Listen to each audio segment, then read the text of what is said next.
Happy 2021, people! It is the new year, and I am making a charcuterie board for Christmas last year. Yes, this was filmed right before Christmas last year, so I'm going to tell you how I did it real quick, and you can make it for next Christmas. So I just measured 3 inches. Wait, I already did that? Dang it, I forgot to turn on the camera. Anyway, I measured 3 inches up, found the center, made a line down the board where the handle would be, and then added an inch to each side to make a 2-inch handle, and cut out the sides with my jigsaw. You can use a hand saw, but I prefer not to use saws that use hands to cut because that's very creepy, and I prefer not to buy hands that cut things.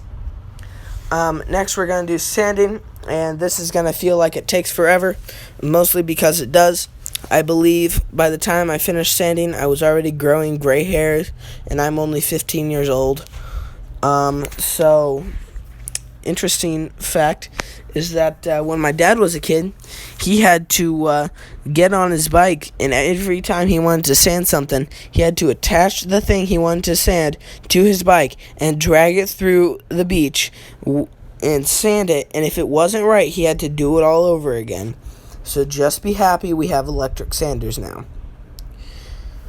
You're going to need 80 grit, 120 grit, and 220 grit, but because I am obviously an overachiever, based on the way that this video has already been told, I went with 240, just to tell you I'm an overachiever.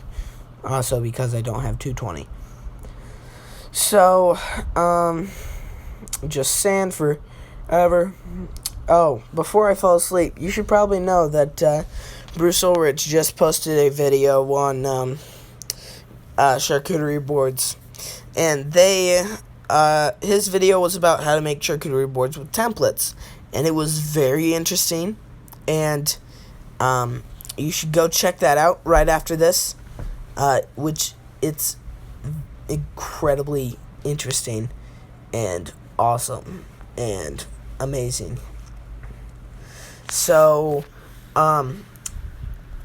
now, before you fall asleep, like this video to give your mind something to do, and so that you can convince yourself that you actually like this video.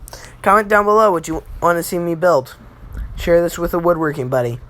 If you're not a woodworker, go check out my last video and buy me something for my birthday that's coming up.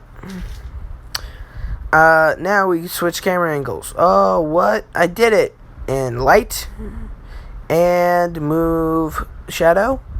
And rub board. Amazing. It's going exactly as planned. Look at this grain. It's amazing. Yes. Now, watch me pull a spray bottle out of nowhere. Spray this with a mysterious liquid that my brothers gave me, which they said was water, but it might be beer, and it might be vodka, and it also might be pee. So, this is called raising the grain, and what it does is when the wood gets wet, the fibers stand up, and then you sand it, and the fibers are knocked down again, and then next time they get wet, they don't stand back up. So it's very, very cool how this works, but I don't know how this works. So if you do know how this works, let me know in the comments below. I'm giving you a bunch of things to comment about, aren't I? Why don't you just wait till the end of the video? Hey, look at this. I'm going to pull a paper towel out of nowhere. See, look, right now. Told you. So all I'm going to do is I'm going to tap this charcuterie board a couple of times to teach you what to do, because I thought I was actually going to be talking in this video, but since I'm doing a voiceover, I'm just going to grab a couple of paper towels and rub it down, and that'll get rid of all the excess water, and then we can sand it. I know, don't you love sanding, people? Isn't sanding the best? Please say no. Please. Oh, by the way, don't tell my parents I stole their paper towels. I would very much appreciate that. Oh, yay, we're on to sanding. Okay, so here's what you're gonna need for the next part. A good nap, and more sleep. Because sanding is very tiresome. Because it's very, very boring. And then we're going to do the finishing. Yay, you get to see what this finally looks like after me forcing you to watch 8 minutes of sanding. Well, basically 8 minutes of sanding. Since I am going to be showing you this, what you're going to need is to have some cutting board oil. As you can see here, watch me explain and no stuff comes out of my mouth. See, look at that. I muted myself. I wish I could do that in real life.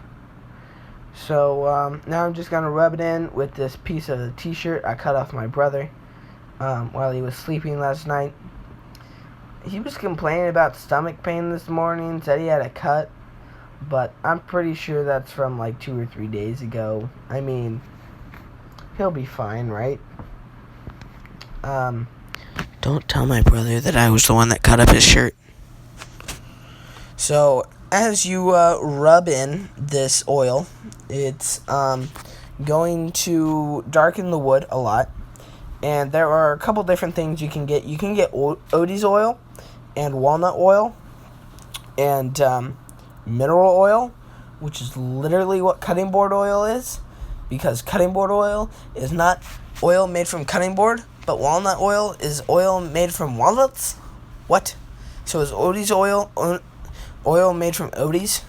Watch me be a fool as I learn how bench cookies work. So, I've also heard that you could use baby oil, but I prefer not to use things that are made out of babies. Oh,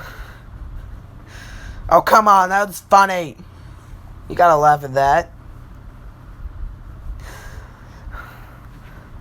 So, as I rub this in with the remains of my brother's t-shirt, now that I figured out what a bench cookie does and how it works, you can get all the oils at Home Depot, Lowe's, Amazon, Rockler, just a few different places.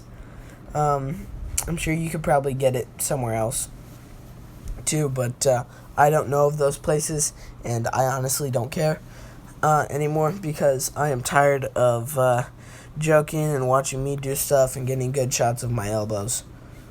Oh look, another good shot of my elbow. Amazing shot of my elbow. So this is about the end of the video. Like, subscribe, comment, do whatever. Get my video out to more people. Recommend my channel. If you're not a woodworker, go check out my last video, 15 things to get a woodworker for Christmas.